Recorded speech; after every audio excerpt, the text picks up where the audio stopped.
Hello guys, welcome back to the channel जामा नहीं यार। सो आज कंटिन्यू करते हैं गोदान भाग 16।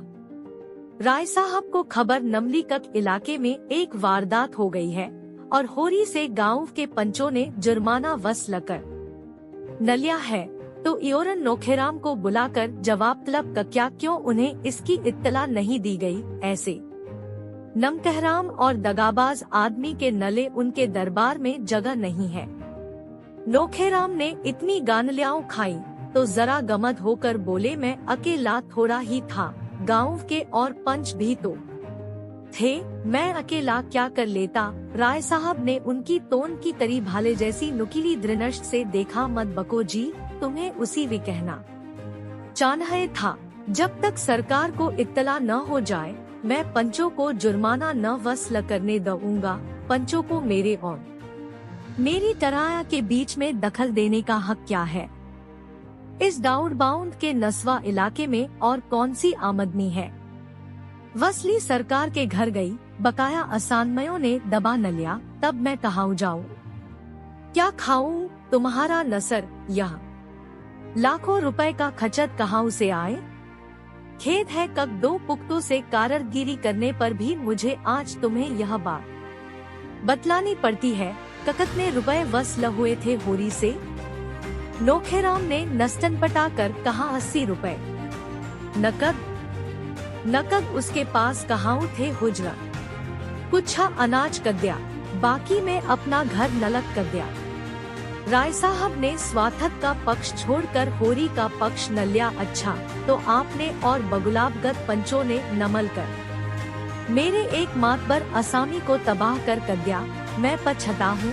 तुम लोगों को क्या हक था कक मेरे इलाके में मुझे इनतला कदे बगैर मेरे असामी से जुर्माना वसूल करते? इसी बात पर अगर मैं चाहूँ तो आपको उस जान ले पटवारी और उस धत पन्नड़त को 7-7 साल के नले जेल न भजवा सकता हूँ। आपने समझ न लिया तक आप ही इलाके के बादशाह हैं। मैं कह देता हूँ आज शाम तक जुर्माने की परी रकम मेरे पास पहुँच जाए, वरना बुरा होगा।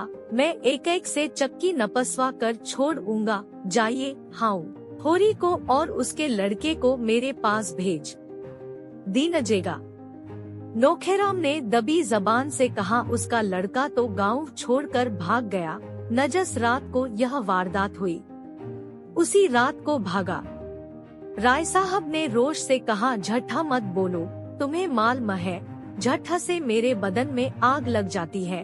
मैंने आज तक कभी नहीं सुना कि कोई युवक अपने प्रेमिका को उसके घर से ला करके खुद भाग जाए। अगर उसे भागना ही होता तो वह उस लड़की को लाना क्यों? तुम लोगों की इसमें भी जरूर कोई शरारत है। तुम गंगा में दबकर भी अपनी सियाई दो तो मैं मानने का नहीं। तुम लोगों ने अपने समाज की प्यारी मर्यादा की रक्षा के नले उसे धमकाया होगा। बेचारा भाग न जाता तो क्या करता? नोखेराम इसका प्रणतवाद न कर सके। मानलक जो कुछ कहें वह ठीक है, वह यह भी न कह सके कक आप खुद चलकर झट हसच की जांच कर ले। बड़े आदमियों का क्रोध परा संपदन चाहता है, अपने नखलाई एक शब्द भी नहीं सुन सकता। पंचों ने राय साहब का यह सलाह सुना तो नशा नहरन हो गया। अनाज तो अभी तक जोंका क्यों पड़ा था, पर रुपए तो कब के गायब हो गए। होरी को मकान रेहन नल खा गया था, पर उस मकान को देहात में कौन पछता था?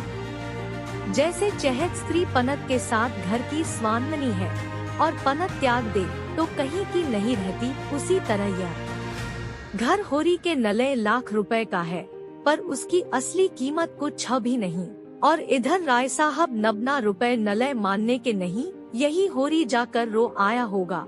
पटेश्वरी लाल सबसे ज्यादा भयभीत थे। उनकी तो नौकरी ही चली जाएगी। चारों सज्जन इस गहन समस्या पर नवचार कर रहे थे, पर कक्सी की अक्ल काम न करती थी। एकत सरे पर दोष रखता था। किरखा ब झगड़ा हुआ। पटेश्वरी ने अपनी लंबी शंकाशील गद्दन नहला कर कहा, मैं मना करता था कक होरी के नवशय में हमें चुप्पी साध कर रह जाना चाहे। गाय के मामले में सबको तावान देना पड़ा, इस मामले में तावान ही से गला न छटेगा। नौकरी से हाथ धोना पड़ेगा, मगर तुम लोगों को रुपए की पड़ी थी, ननकालो 20-20 रुपए, अब भी कुशल है।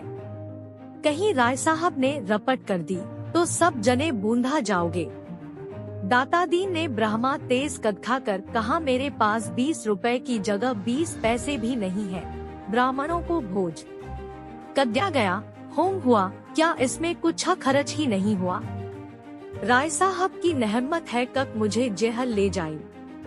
ब्रह्मा बनकर घर का घर नमटा दूंगा, अभी उन्हें कक्सी ब्राह्मण से पाला नहीं पड़ा। चजगुरीत शाह ने भी कुछ इसी आशय के शब्द कहे। वह राय साहब के नौकर नहीं है, उन्होंने होरी को मारा नहीं, पीटा नहीं, कोई दबाव नहीं डाला। होरी अगर प्रायश्चित करना चाहता था तो उन्होंने इसका अवसर कर दिया।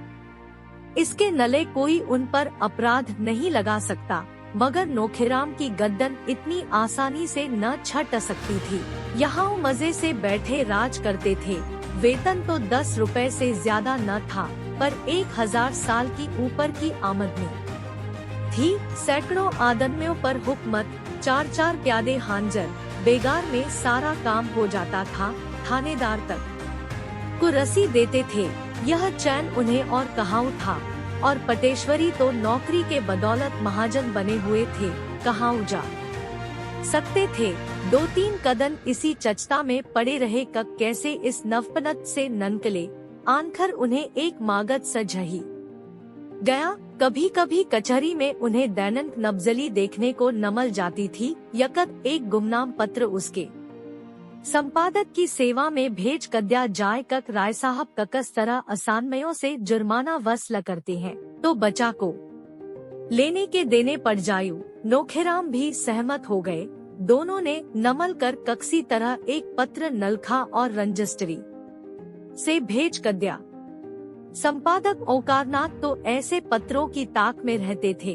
पत्र पाते ही तुरंत राय साहब को सचना दी। उन्हें एक ऐसा समाचार नमला है, नजस पर नवश्वास करने की उनकी इच्छा नहीं होती, पर संवाददाता ने ऐसे प्रमाण करे है कक सहसा अनविश्वास भी नहीं किया जा सकता। क्या यह सच है कक राय साहब ने अपने इलाके के एक आसामी से 80 रुपए तावान इसनलय वसूल कक उसके पुत्र ने एक नवधवा को घर में डाल न लिया था।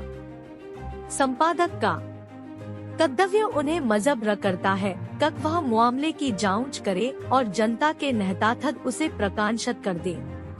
राय साहब इस नवशय में जो कुछ कहना चाहे, संपादक जी उसे भी प्रकाशित कर देंगे। संपादक जी कदल से चाहते है कक यह खबर गलत हो, लेकिन उसमें कुछ भी सत्य हुआ तो वह उसे प्रकाश में लाने के नले नववश हो जाएंगे। मैत्री उन्हें कर्तव्यपथ से नहीं हटा सकती। राय साहब ने यह सचना पाई तो नसर पीट न लिया। पहले तो उनको ऐसी उत्तेजना हुई कब्जा कर ओकारनाथ को नगन कर 50 हंटर जमायो और कह दे, जहाँ वह पत्र छापना वहाँ यह समाचार भी छाप देना। लेकिन इसका पटरनाम सोचकर मन को शांत किया और तुरंत उनसे नमनने चले। अगर देर की और ओकारनाथ ने वह संवाद छाप कर दिया तो उनके सारे यश में कानल मां पुज जाएगी। ओंकारनाथ सैर करके लौटे थे और आज के पत्र के नले संपादकीय लेख नलखने की चचता में बैठे हुए थे, पर मन पक्षी की भावनक उड़ा किरता था। उनकी धमत पत्नी ने रात उन्हें कुछ ऐसी बातें कह डाली थी जो अभी तक कांटों की तरह चुभ रही थी। उन्हें कोई दटर्द्र कह ले, अभागा कह ले, बुद्ध कह ले, वह जरा भी बुरा न मानते थे। लेकिन यह कहना कक उनमें पुरुषत्व नहीं है, यह उनके नलय असहाय था। और फिर अपनी पत्नी को यह कहने का क्या हक है? उससे तो यह आशा की जाती है कि कोई इस तरह का आक्षेप करे तो उसका मुंह बंद कर दे। बेशक वह ऐसी खबरें नहीं छापते, ऐसी टटपनियां उन्हीं करते कक नसर पर कोई आयत आ जाए कि ऊकी ऊक कर कदम रखते हैं। इन काले कानों के युग में वह और कर ही क्या सकते हैं। मगर वह क्यों साउक के नबल में हाथ नहीं डालते?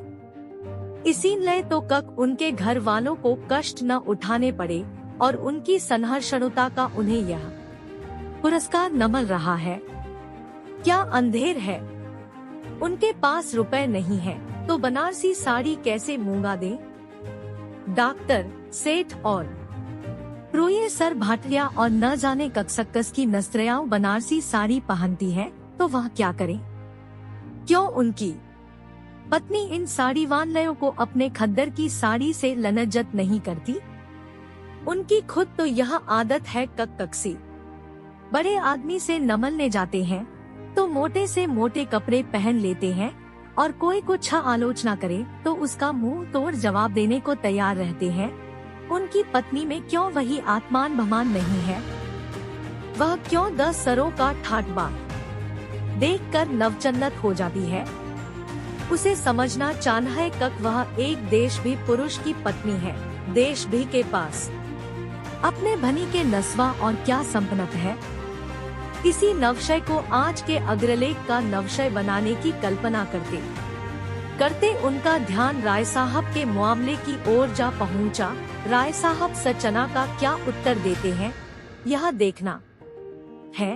अगर वह अपनी स्याही देने में सिल हो जाते हैं तब तो कोई बात नहीं, लेकिन अगर वह यह समझे कर ओकारनाथ दबाव, भय या मुलाहजे में आकर अपने कर्तव्य से मुंह ये रलेंगे तो यह उनका भ्रम है। इस सारे तप और साधना का पुरस्कार उन्हें इसके नस्वा और क्या नमलता है। कक अवसर पड़ने पर वह इन काननी डकैतों का भंडायोड़ करें, उन्हें खब माल मह। कक राय साहब बड़े प्रभावशाली जीव हैं, कौंसिल के मेंबर तो हैं ही, अंधकारियों में भी उनका काई रूस ख है। वह चाहें तो उन पर झटे मुकदमे चलवा सकते हैं, अपने गुंडों से राह चलते नपटवा सकते हैं, लेकिन ओंकार इन बातों से नहीं डरता। जब तक उसकी देह में प्राण है वह आत्तान्यों की खबर लेता रहेगा। सहसा मोटर कार की आवाज सुनकर वह चौंके, तुरंत कागज लेकर अपना लेख आरंभ कर दिया और एक ही क्षण में राय साहब ने उनके कमरे में कदम रखा। ओंकारनाथ ने न उनका स्वागत किया, न कुशलक्षेम पछा, न कुर्सी दी। उन्हें इस तरह देखा मानो कोई मुलंजम उनकी अदालत में आया हो और रोब से नमले हुए स्वर में पछा, आपको मेरा पुर्जा नमल गया था। मैं वह पत्र नलखने के नलय बाध्य नहीं था। मेरा कर्तव्य यह था कक स्वयं उसकी तहकीकात करता, लेकिन मुरोवत में नसियांतों की कुछ न कुछ हत्या करनी ही पड़ती है। क्या उस संवाद में कुछ सत्य है? राय साहब उसका सत्य होना अस्वीकार न कर सके। हालांकि अभी तक उन्हें जुर्माने के रुपए नहीं नमले थे और वह उनके पाने से साई इनकार कर सकते थे, लेकिन वह देखना चाहते थे कक यह महाशय ककस पहल पर चलते हैं। ओंकारनाथ ने खेद प्रकट करते हुए कहा, तब तो मेरे नले उस संवाद को प्रकाशित करने के नस्वा और कोई मागद नहीं है। मुझे इसका दुख है कक मुझे अपने एक परम नहतैषी नमत्र की आलोचना करनी पड़ रही है, लेकिन कर्तव्य के आगे व्यनी कोई चीज नहीं। संपादक अगर अपना कर्तव्य न परा कर सके तो उसे इस आसन पर बैठने का कोई हक नहीं है। राय साहब को रस्सी पर डट गए और पान की नगलौटरियां मुंह में भर कर बोले, लेकिन यह आपके हक में अच्छा न होगा। मुझे जो कुछ होना है पीछे होगा। आपको तत्काल दंड नमल जाएगा। अगर आप नमत्रों की परवाह नहीं करते तो मैं भी उसी कैडे का आदमी हूँ। ओंकारनाथ ने शहीद का गौरव धारण करके कहा, इसका तो मुझे कभी भय नहीं हुआ। नजस कदन मैंने पत्र संपादन का भार न लिया, उसी कदन प्राणों का मोह छोड़ कर दिया और मेरे समीप एक संपादक की सबसे शानदार मौत यही है कक वह न्याय और सत्य की रक्षा करता हुआ अपना बलिदान कर दे। अच्छी बात है, मैं आपकी चुनौती स्वीकार करता हूँ। मैं अब तक आपको नमत्र समझता आया था, मगर अब आप लड़ने ही पर तैयार हैं, तो लड़ाई ही सही। आखिर मैं आपके पत्र का पंचगुना चंदा क्यों देता हूँ? केवल इसीलिए कक वह मेरा गुलाम बना रहे। मुझे परमात्मा ने रईस बनाया है, आपके बनाने से नहीं बना हूँ साधारण। चंदा 15 रुपया है, मैं 75 रुपया देता हूँ, इसलिए कक आपका मुंह बंद रहे जब आप घाटे का रोना रोते हैं और सहायता की अपील करते हैं। और ऐसी शायद ही कोई नतमाही जाती हो जब आपकी अपील न निकलती हो, तो मैं ऐसे मौके पर आपकी कुछ न कुछ मदद कर देता हूँ। कक्सनले दीपावली, दशहरा, होली में आपके यहाँ बैना भेजता हूँ और साल में 25 बार आपकी दावत करता हूँ। कक्सनले आप तरश्वत और कर्तव्य दोनों साथ साथ नहीं निभा सकते। ओकारनाथ उत्तेजित होकर बोले, मैंने कभी तरश्वत नहीं ली। राय साहब ने इटकारा, अगर यह व्यवहार तरश्वत नहीं है तो तरश्वत क्या है, जरा मुझे समझा दीजिए। क्या आप समझते हैं आपको छोड़कर और सभी गधे हैं जो स्वार्थ भाव से आपका घाटा परा करते रहते हैं। ननकान अपने बही और बतलाइए, अब तक आपको मेरी रियासत से ककतना न मिल चुका है। मुझे नवश्वास है हजारों की रकम न निकलेगी अगर आपको स्वदेशी न चला कर नवदेशी दवाओं और वस्तुओं का नवज्ञापन छापने में शर्म नहीं आती, तो मैं अपने असानमयों से डाउन तावान और जुमादना लेदे क्यों शर्माऊं। यह न समझे कक आप ही कक्सानों के नहत का बीड़ा उठाए हुए हैं। मुझे कक्सानों के साथ जलना मरना है, मुझसे बढ़ कर दसरा उनका नहतेच्छू नहीं हो सकता, लेकिन मेरी गुजर कैसे हो। ऐसरों को दावते कहां से दऊ सरकारी चंदे कहां से दऊ, खानदान के सैकड़ों आदमियों की जरूरतें कैसे परी करूं। मेरे घर का क्या खचद है यह शायद आप जानते हैं, तो क्या मेरे घर में रुपए मिलते हैं। आएगा तो असानमयों ही के घर से, आप समझते होंगे जमींदार और ताल्लुकेदार सारे संसार का सुख भोग रहे हैं। उनकी असली हालत का आपको ज्ञान नहीं। अगर वह धमादत्मा बंद कर रहे तो उनका चजा रहना मुनक्कल हो जाए। ऐसरों को डानलियाओं न दे तो जेलखाना घर हो जाए।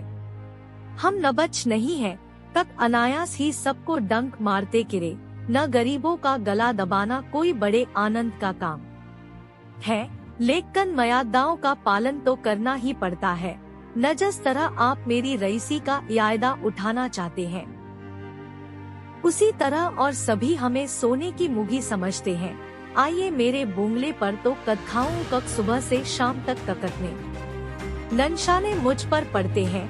कोई काकमीर से शालदुशाला नलय चला आ रहा है, कोई इत्र और तंबाक का एजेंट है, कोई पुस्तकों और पनत्रकाओं का, कोई जीवन बीमे का, कोई ग्रामोयों नलय नसर पर सवार है, कोई कुछ चंदे वाले तो अन्नगंती। क्या सबके सामने अपना दुखड़ा लेकर बैठ जाऊं। ये लोग मेरे द्वार पर दुखड़ा सुनाने आते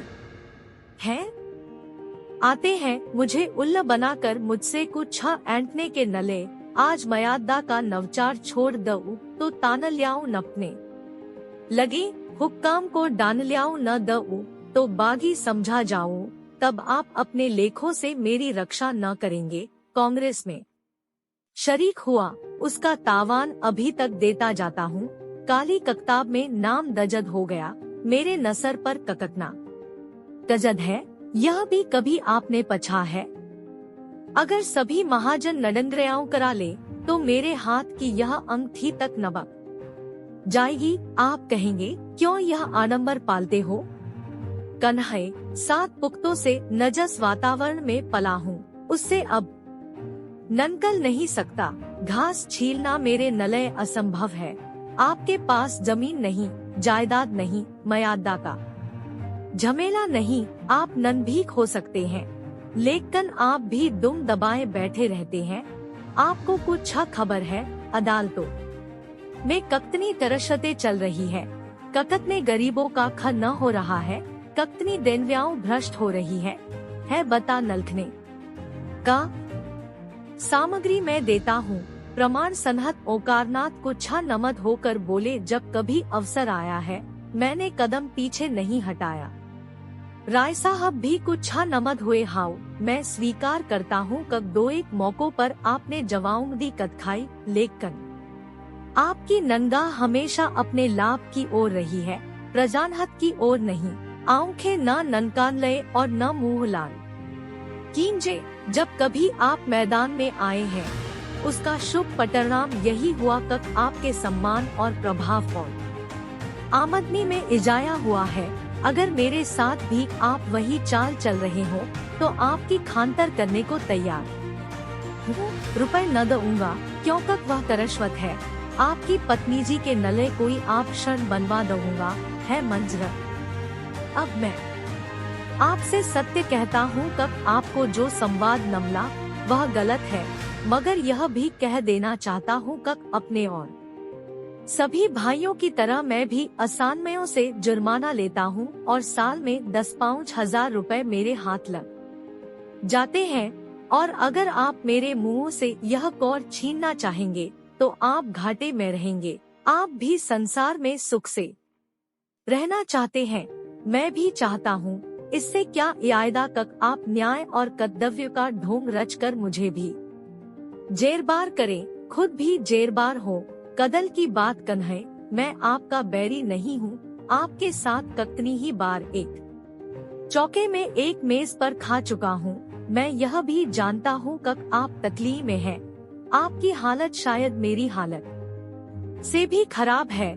हाँ, अगर आपने हटशचंद्र बनने की कसम खा ली है तो आपकी खुशी, मैं चलता हूँ। राय साहब को रस्सी से उठ खड़े हुए। ओंकारनाथ ने उनका हाथ पकड़कर सन्नद्ध भाव से कहा, नहीं नहीं, अभी आपको बैठना पड़ेगा। मैं अपनी पोजीशन साई कर देना चाहता हूँ। आपने मेरे साथ जो सल्क कहे हैं उनके नले मैं आपका आभारी हूँ, लेकिन यहाँ नसीहत की बात आ गई है और आप तो जानते हैं नसीहत प्राणों से भी प्यारे होते हैं। राय साहब को रस्सी पर बैठकर जरा मीठे स्वर में बोले, अच्छा भाई, जो चाहे नल खो, मैं तुम्हारे नसीहत को तोड़ना नहीं चाहता। और तो क्या होगा, बदनामी होगी। हाउ कहां तक नाम के पीछे मरूं। कौन ऐसा ताल्लुकेदार है जो असानमयों को थोड़ा बहुत नहीं सताता। कुत्ता हड्डी की रखवाली करे तो खाए क्या।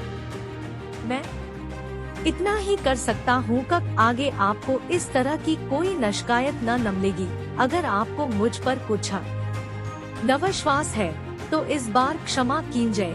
कक्सी 10 सरे संपादक से मैं इस तरह खुशामद नहीं करता, उसे सरे बाजार न पटवाता, लेकिन मुझसे आपकी दोस्ती है, इसलिए दबना ही पड़ेगा। यह समाचार पत्रों का युग है, सरकार तक उनसे डरती है। मेरी हस्ती क्या आप नद से चाहे बना दे। खैर, यह झगड़ा खत्म कीजिए। कन्है, आजकल पत्र की क्या दशा है, कुछ ग्राहक बढ़े। ओंकारनाथ ने अनंच्छा के भाव से कहा, कक्सी न कक्सी तरह काम चल जाता है और वर्तमान पटन स्थनत में मैं इससे अंधक आशा नहीं रखता। मैं इस तरी धन और भोग की लालसा लेकर नहीं आया था, इसलिए मुझे शिकायत नहीं है। मैं जनता की सेवा करने आया था और वह यथाशनी कहे जाता हूँ। राष्ट्र का कल्याण हो, यही मेरी कामना है। एक व्यनी के सुख दुख का कोई मूल्य नहीं है। राय साहब ने जरा और सहृदय होकर कहा, यह सब ठीक है भाई साहब, लेकिन सेवा करने के नले भी जीना जरूरी है। आशथक चचताओं में आप एकाग्रचित्त होकर सेवा भी तो नहीं कर सकते। क्या ग्राहक संख्या नबलकुल नहीं बढ़ रही है। बात यह है कक मैं अपने पत्र का आदशद नगराना नहीं चाहता। अगर मैं भी आज नस्ने मास्टारों के नक्षत्र और चटत्र छापने लगूं तो मेरे ग्राहक बढ़ सकते हैं, लेकिन अपनी तो यह नीयत नहीं। और भी ककतने ही ऐसे हथकंडे हैं, नजन से पत्रों द्वारा धन कमाया जा सकता है, लेकिन मैं उन्हें गरशहद समझता हूँ। इसी का यह इल है कक आज आपका इतना सम्मान है। मैं एक प्रस्ताव करना चाहता हूँ, मालूम नहीं आप उसे स्वीकार करेंगे या नहीं? आप मेरी ओर से 100 आदमियों के नाम फी पत्र जारी कर दीजिए, चंदा मैं दे दूंगा। ओंकारनाथ ने कृतज्ञता से नसर झुकाकर कहा, मैं धन्यवाद के साथ आपका दान स्वीकार करता हूँ, खेद यही है कक पत्रों की ओर से जनता कतनी उदासीन है। स्कला और कानलजो और मंकदरों के नले धन की कमी नहीं है, पर आज तक एक भी ऐसा दानी न ननकला जो पत्रों के प्रचार के नले दान देता। हालांकि जनन शिक्षा का उद्देश्य नजत ने कम खचत में पत्रों से परा हो सकता है और कक्सी तरह नहीं हो सकता, जैसे नशक्षालियों को संस्थाओं द्वारा सहायता नमला करती है। ऐसे ही अगर पत्रकारों को नमलने लगे तो इन बेचारों को अपना नजतना समय और स्थान नवज्ञापनों की भेंट करना पड़ता है। वह क्यों करना पड़े? मैं आपका बड़ा अनुग्रहित हूँ। राय साहब नब्दा हो गए। ओंकारनाथ के मुख पर प्रसन्नता की झलक न थी। राय साहब ने कक्सी तरह की शतद न की थी, कोई बंधन न लगाया था, पर ओंकारनाथ आज इतनी करारी इटकार पाकर भी इस दान को अस्वीकार न कर सके। पटन स्थनत ऐसी आ पड़ी थी कक उन्हें उबरने का कोई उपाय ही न सज रहा था। प्रेस के कमचाटरियों का 3 महीने का वेतन बाकी पड़ा हुआ था। कागज वाले के 1000 से ऊपर आ रहे थे। यही क्या कम था कक उन्हें हाथ नहीं ये लाना पड़ा। उनकी स्त्री गोमती ने आकर नवद्रोह के स्वर में कहा, क्या अभी भोजन का समय नहीं आया, या यह भी कोई नियम है कब जब तक एक न बज जाए जगह से न उठो? कब तक कोई चल्हा अगोता रहे? ओंकारनाथ ने दो ही आंखों से पत्नी की ओर देखा। गोमती का नवद्रोह उड़ गया। वह उनकी कठिनाइयों को समझती थी। 10 सरी मनहलाओं के वस्त्राभूषण देखकर कभी कभी उसके मन में नवद्रोह के भाव जाग उठते थे और वह पनत को 2-4 जली कटी सुना जाती थी, पर वास्तव में यह क्रोध उनके प्रणत नहीं, अपने दुर्भाग्य के प्रणत था, और इसकी थोड़ी सी आउच अनायास ही ओंकारनाथ तक पहुंच जाती थी। वह उनका तपस्वी जीवन देखकर मन में को ढती थी और उनसे सहानुभूति भी रखती थी। बस उन्हें थोड़ा सा सनकी समझती थी। उनका उदास मुंह देखकर पछा, क्यों उदास हो? पेट में कुछ गड़बड़ है क्या? ओंकारनाथ को मुस्कुराना पड़ा। कौन उदास है? मैं? मुझे तो आज न जितनी खुशी है उतनी अपने नवाह के कदम भी न हुई थी। आज सवेरे 1500 की बोहनी हुई। कक्सी भाग्यवान का मुंह देखा था। गोमती को नवश्वास न आया। बोली, झठे हो, तुम्हें 1500 कहां नमल जाते हैं? 15 रुपए कहो, मान लेती हूँ। नहीं नहीं, तुम्हारे नसर की कसम, 1500 मारे। अभी राय साहब आए थे, 100 ग्राहकों का चंदा अपनी तरी से देने का वचन दे गए हैं। गोमती का चेहरा उतर गया तो नमल चुके। नहीं, राय साहब वादे के पक्के हैं। मैंने कक्सी ताल्लुकेदार को वादे का पक्का देखा ही नहीं। दादा एक ताल्लुकेदार के नौकर थे, साल भर तलब नहीं नमलती थी। उसे छोड़कर 10 सरे की नौकरी की। उसने 2 साल तक एक पाई न दी। एक बार दादा गरम पड़े तो मार कर भगा कर दिया। इनके वादों का कोई करार नहीं। मैं आज ही नबल भेजता हूँ।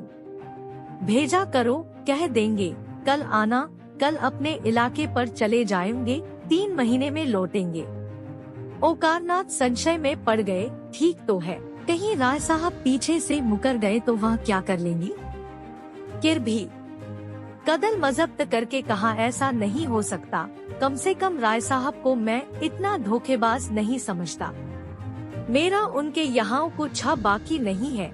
गोमती ने उसी संदेह के भाव से कहा, इसी से तो मैं तुम्हें बुद्ध कहती हूँ। जरा कक्सी ने सहानुभूति कद खाई और तुम इला उठे। मोटे रईस हैं, इनके पेट में ऐसे ककतने वादे हजम हो सकते हैं, नजतने वादे करते हैं। अगर सब परा करने लगे तो भीख मांगने की नौबत आ जाए। मेरे गांव के ठाकुर साहब तो 2-2, 3-3 साल तक बनने का नहसाब न करते थे। नौकरों का वेतन तो नाम के नले देते थे। साल भर काम न लिया, जब नौकर ने वेतन मांगा, मारकर ननकाल कद्या। कई बार इसी नाकदहंदी में स्थल से उनके लड़कों के नाम कट गए। आखिर उन्होंने लड़कों को घर बुला न लिया। एक बार रेल का टटकट भी उधार मांगा था।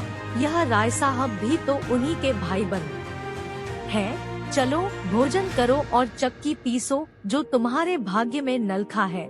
यह समझ लो कक ये बड़े आदमी तुम्हें इटकारते रहे, वही अच्छा है। यह तुम्हें एक पैसा देंगे तो उसका चौगुना अपने असानमयों से वसूल कर लेंगे। अभी उनके नवशय में जो कुछ चाहते हो नलखते हो, तब तो ठको रसोहाती ही करनी पड़ेगी। पंडित जी भोजन कर रहे थे, पर कौर मुंह में यूसा हुआ जान पड़ता था। आंखर नबना कदल का बोझ हल्का कके भोजन करना कठिन हो गया। बोले अगर रुपए न कदे तो ऐसी खबर लूंगा कक याद करेंगे। उनकी चोटी मेरे हाथ में है। गांव के लोग झूठी खबर नहीं दे सकते, सच्ची खबर देते तो उनकी जान न निकलती है। झूठी खबर क्या देंगे? राय साहब के नखलाएं एक तरपोटद मेरे पास आई है, छाप दऊं तो बचा को घर से ननकलना मुनक्कल हो जाए। मुझे वह खैरात नहीं दे रहे हैं। बड़े दपसट में पड़कर इस राह पर आए हैं। पहले धमकियाओं कद खा रहे थे, जब देखा इससे काम न चलेगा तो यह चारा ये का। मैंने भी सोचा एक इनके ठीक हो जाने से तो देश से अन्याय नमता जाता नहीं, फिर क्यों न इस दान को स्वीकार कर लूं। मैं अपने आदशत से नगर गया हूँ जरूर, लेकिन इतने पर भी राय साहब ने दगा की तो मैं भी सट्टा पर उतर आऊंगा। जो गरीबों को लटता है उसको लटने के न ले। अपनी आत्मा को बहुत समझाना न पड़ेगा। So thank you for watching. See you in the next video.